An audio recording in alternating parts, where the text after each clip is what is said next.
Ajak lagi ni orang begini kan. Mudah juga. Macam alhamdulillah ajak ukah. Baloi nak menokah tu. Nak tambah yang macam tu. Ada tambahkan program dah lu macam menokah. Hanya keun batal lagi. Hanya keun loncat ni. Yang kamu pun main-mainkan hukum Allah Ta'ala. Mengenteng-entengkan batal iman kita. Hanya MN pegah batal-batal dengan anak pu tu temang surga tengah lemah temang neraka tengah. Anak pu tengah nak bahasa sangat enteng, sangat sepele. Emang ini fikir ni gampang tak surga nerakanya. Sehingga segampang itu dia mengucapkannya tanpa ada sedikit pun salah. Pun tergores. Gimana berat di hatinya Hana. Hana atas tak apa dalam hati ji. Nah lanjutnya yang binasa, salah satu binasa iman kita dalam kitab Masailul Muhtadin dan kitab Perukunan natibah boh yang menyebabkan batal iman kita.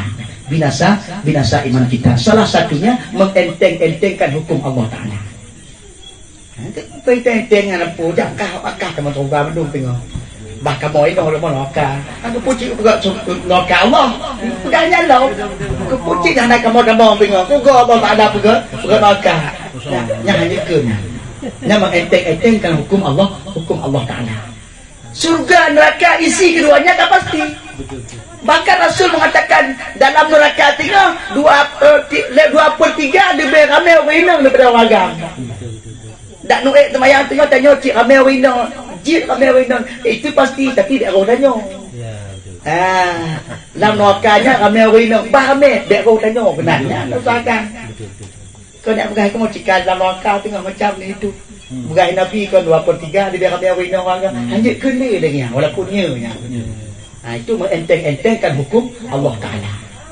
Kita berdoa Allah mudah-mudahan jangan kita yang 2/3 masuk neraka tersebut. Mudah-mudahan bukan kita. Kita dimasukkan oleh Allah Ta'ala dalam surga. Laginya ini kan berjernih pikiran tadi.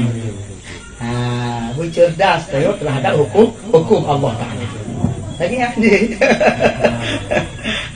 kami yang pegang benar, kami yang pegang benar.